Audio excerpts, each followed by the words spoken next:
Bonjour et bienvenue à tous. Je vais aborder le cas du commandant Aboubacar Sidiki Diakité, dit Toumba. Monsieur le Président, il y a des contradictions dans le récit du commandant Toumba. Nous allons les évoquer pour démontrer que sa version des faits à cette barre est tronquée sur 2 points, sur 2 ou 3 points.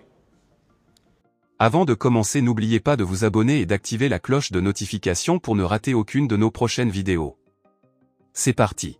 Le premier point concerne sa présence au stade. Il a été dit ici, il a réitéré qu'il est allé au stade à la recherche du président Moussa Dadis Camara. Et Monsieur le Président, son propre témoin, le témoin qu'il a cité avant l'ouverture du procès, nous apporte un avis contraire. Il s'agit de Mohamed Kondé, le commandant du salon. Il déclare ceci. Tout le monde m'a demandé d'empêcher le président de sortir, ce que j'ai fait. À 13h, il m'a demandé de vérifier si le président est toujours dans son bureau. J'ai confirmé sa non-sortie. Monsieur le Président, si le commandant du salon, à qui il a confié la lourde responsabilité d'empêcher le président Dadis de sortir, il a obéi. Il a dit le président n'est pas sorti. Là, quelle est la première démarche à faire? Quand lui, il apprend que le président Dadis est sorti, moi je pense que la logique voudrait soit qu'il appelle le commandant du salon à qui il avait laissé une instruction, ou alors qu'il se rende lui-même sur les lieux. Et mieux, le commandant du salon vient dire à la barre ici,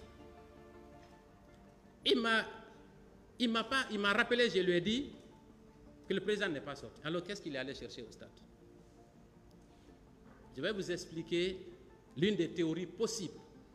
Mais en attendant, j'évoque le deuxième point. Alors, deuxièmement, nous savons tous, Monsieur le Président, que le camp, il y a un dispositif autour de la présidence. Il existe au moins 5 barrages. Si le président Dadis, comme il le pense, avait été au stade ou qu'il a dépassé, il est sorti du camp, mais Monsieur le Président, ces checkpoints-là auraient servi de relais pour l'information? Rien. Deuxièmement, le dispositif présidentiel. Je crois que c'était l'une des questions que j'avais posées ici. Quand le président de la République sort, mais Monsieur le Président, ce n'est pas une personne anodine, ce n'est pas une personne ordinaire, j'allais dire. C'est tout un dispositif. Il y a au moins une dizaine de véhicules, dont au moins 2 12-7. Arrivé à la hauteur du stade, est-ce qu'il a observé ce dispositif? Non. Monsieur le Président. Donc, voilà le deuxième élément de contradiction essentiel dans son cas. Alors, le troisième point, le commandant Toumba lui-même, dans un enregistrement audio de la RFI, confirme, et cela sans embâche, sous aucune pression, parce qu'il avait été appelé au téléphone, il a confirmé qu'il a reçu l'ordre du président de se rendre au stade. J'ai reçu l'ordre du président de me rendre au stade, mais je n'ai rien fait. Cet audio est versé au dossier. Il a été écouté ici. On reconnaît distinctement sa voix, sa façon d'articuler. C'est constant et patent. Monsieur le Président, dans ces conditions, est-ce que la théorie selon laquelle il était allé chercher le président Dadis tient la route? Moi, je dis non. Si, au cours de son récit, il nous a expliqué comment ils ont pris le pouvoir, je pense que c'était une curiosité nationale et internationale. C'était une bonne chose. L'affaire de Koundara aussi. Mais Monsieur le Président, nous ne sommes pas là pour ces 2 événements. Ce qui nous intéresse ici, c'est les événements du 28 septembre. Et à ce niveau, il y a une contradiction que nous avons jugé utile de relever. Alors, Monsieur le Président, ces éléments, il y a eu plusieurs parties civiques qui sont passées à cette barre. Il y a de la sympathie à l'égard du commandant. Mais, Monsieur le Président, est-ce que un juge doit être sympathique? Est-ce qu'un jugement doit se fonder sur la sympathie? Est-ce qu'un juge doit se fonder sur la popularité d'un être humain pour rendre sa décision? Non. Tous sont égaux devant ce tribunal. Et je sais que le moment venu, vous ne tiendrez nullement compte de la popularité ou non d'un quelconque accusé ici. Cela ne devrait même pas influencer votre décision, parce que vous n'êtes pas sur Facebook ni sur YouTube. C'est important. Donc, nous considérons, au même titre que les autres accusés, qu'il est également responsable des massacres du 28 septembre sur le fait du chef de commandement. Monsieur le Président, le dernier élément concernant le commandant Toumba, il concerne le PV de M. Mamadi Kourouma, en date du 26 mai 2010, commissaire de police qui a assuré l'intérim du commissaire central de Dixie. Et ce PV est une mine d'or. Malheureusement, Monsieur le Président, ce commissaire est décédé. Autrement, sa confrontation avec le commandant aurait été explosive. Voilà ce qu'il déclare. Le PV est versé au dossier. Au paragraphe 2 de la 4e page, citation. 30 minutes après le passage de PV et venant en direction de la ville en direction de la Bellevue, c'était un monsieur habillé en demi-saison avec l'indigo de cette bande, armé d'un PMK qui s'est présenté devant nous à bord d'un pick-up. Il s'est exprimé en ces termes. Le président est parti me réveiller. Je dormais encore parce qu'on est arrivé tard la nuit. On est arrivé tard de l'abbé.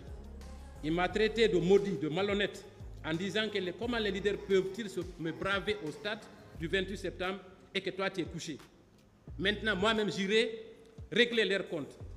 C'est en ce moment, poursuit le commissaire, c'est en ce moment que je lui ai dit de ne pas venir au stade. Excellence, Monsieur le Président, je viendrai moi-même régler leurs comptes au stade. Voilà la déclaration du commissaire Mamadi Kourouma. Et qui, par ailleurs, dans son PV, a indiqué comment il est rentré au stade, comment les militaires sont rentrés pour arroser la foule, comment il a eu la vie sauve, comment son véhicule a été incendié au commissariat de Bellevue. Et c'est lui encore qui a rapporté que les armes qui avaient été trouvées là-bas avaient été incendiées. Son PV est versé au dossier. Donc, c'est en ce moment que mon commandant de peloton m'a dit à l'oreille, pour confirmer ses propos, il m'a montré, attendez, je voudrais moi-même les rendre compte. Pour confirmer ses propos, il nous a montré un pick-up qui dit être du président. C'est en ce moment, toujours le commissaire. C'est mon commandant de peloton qui m'a dit à l'oreille, c'est lui Toumba, l'aide du président, l'aide du camp du président. Est-ce qu'on peut être aussi explicite? Donc, Monsieur le Président, à la lumière de ces trois éléments, nous pensons qu'effectivement, le commandant Toumba est allé au stade sur ordre du président et qu'il était accompagné d'éléments qui ont commis des exactions et que de ce fait, il doit répondre des actes de crimes contre l'humanité du fait de la responsabilité du chef hiérarchique. Monsieur le Président, et parlons maintenant de Marcel Guilavogui, de monsieur Marcel Guilavogui. Et lui, je ne vais pas trop m'attarder puisque sa participation directe est étayée par plusieurs personnes. Plusieurs témoins confirment avoir vu monsieur Marcel Guilavogui exercer directement des violences physiques sur les leaders et les manifestants. Le cas le plus emblématique, c'est celui de Sidi Atouré, monsieur Sidi Atouré. Il a asséné un coup sec sur la tête de ce dernier. Monsieur le Président, cela est indéniable. Donc son récit, son premier récit à la barre, quelle crédibilité? D'abord, il dit qu'il n'a pas été au stade. Quelques mois après, il se ravise et revient dire qu'il a été au stade. Monsieur le Président, entre la parole de M. Marcel Guilavogui et celle des victimes et témoins dans cette affaire, qu'est-ce qui est plus crédible? Un accusé qui change de version en cours de procès. Est-ce crédible? Je dis non. Donc, pour M. Marcel Guilavogui, je ne vais pas lire tous les PV, Je vais simplement indiquer, par exemple, le cas de Ephraim Kamanda Souma, l'une des gardes rapprochées de M. Sida Touré, qui confirme à la barre ici, de votre tribunal, Marcel a donné un coup sec à la tête de mon patron. Marcel. Alors, pour la participation, pour l'influence de... Vous savez, Monsieur le Président, je vais terminer pour le cas de Marcel. Il a justifié son deuxième passage par le fait que, vous savez, il n'était plus influent au sein du CNDD et auprès du président Dadis.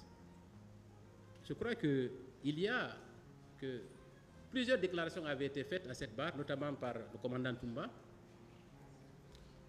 et qui déclarait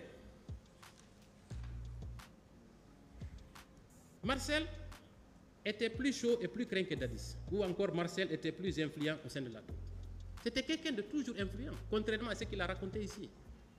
Et l'exemple le plus simple et illustratif, c'est la tentative d'assassinat de son co-accusé, C.C. Raphaël Haba. Vous avez suivi C.C. Raphaël Haba ici, mais j'ai oublié son grade, mais ce C.C. Raphaël Haba à la barre, sur l'histoire du 3 décembre. Je sais que ce n'est pas l'objet de cette affaire, mais pour démontrer que M. Marcel était toujours influent et que les actes qu'il a commis au stade sont avérés, son influence est restée intacte. Monsieur le Président, C.C. Raphaël Haba, M. C.C. Raphaël Haba a expliqué clairement comment ils ont tenté de le piéger afin de le découper. D'autres personnes ont été tuées dans l'entourage du commandant Toumba. Il a dit ici.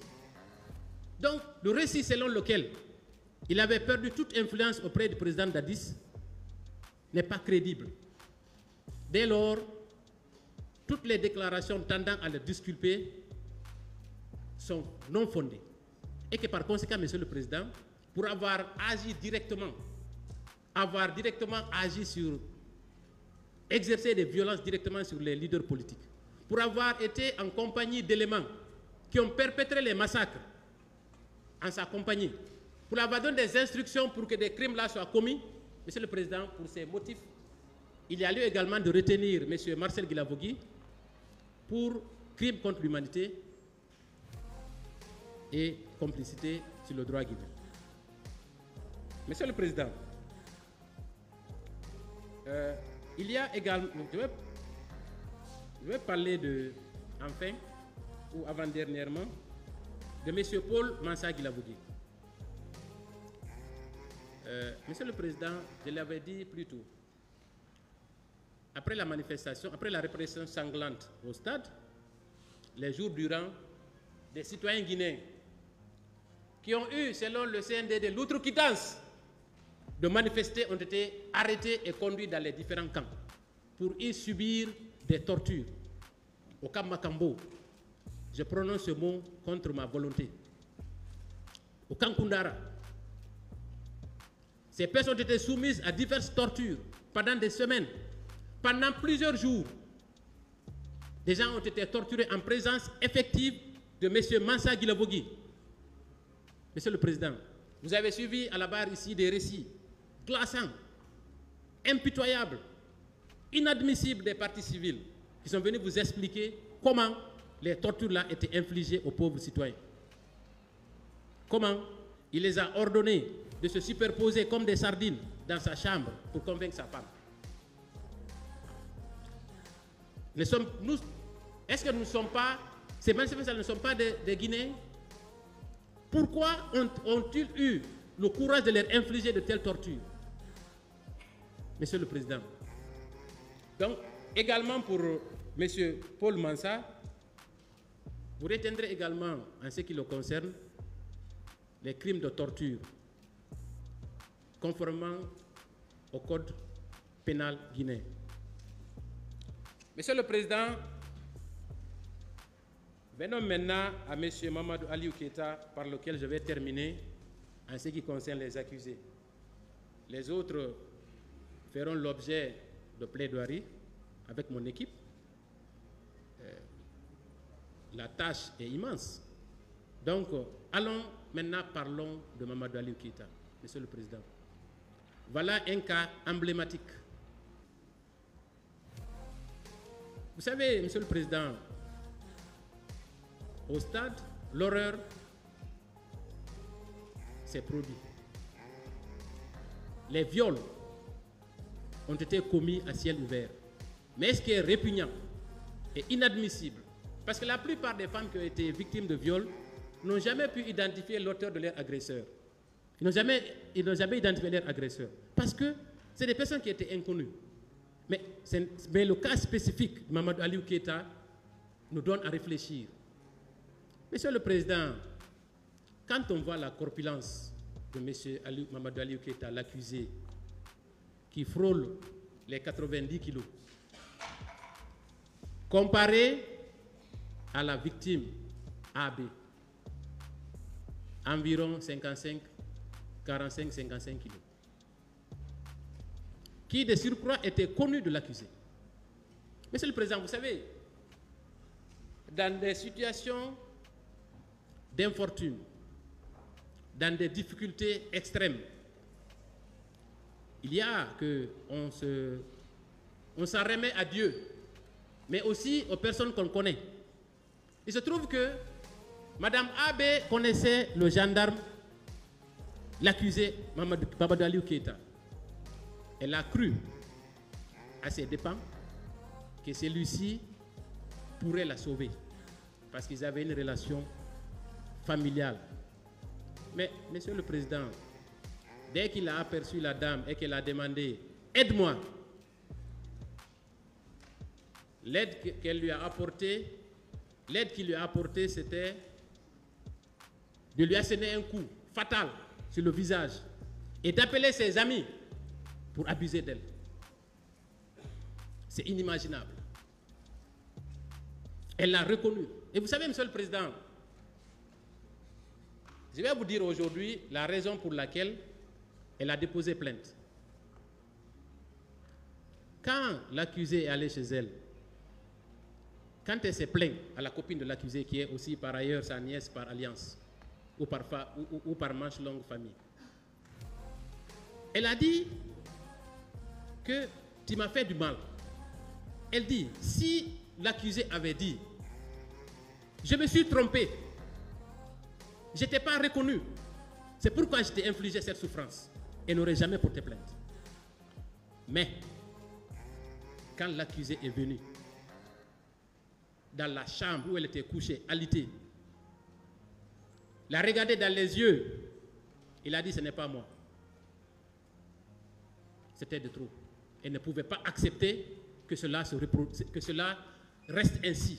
Il était hors de question que cela reste ainsi. Voilà la raison qui a conduit à ce qu'elle dépose plainte. Je sais que de l'autre côté, on a estimé que c'était une accusation fortuite, que ce serait lié au fait que l'accusé ne voudrait plus de sa nièce. Mais Monsieur le Président, c'est un argument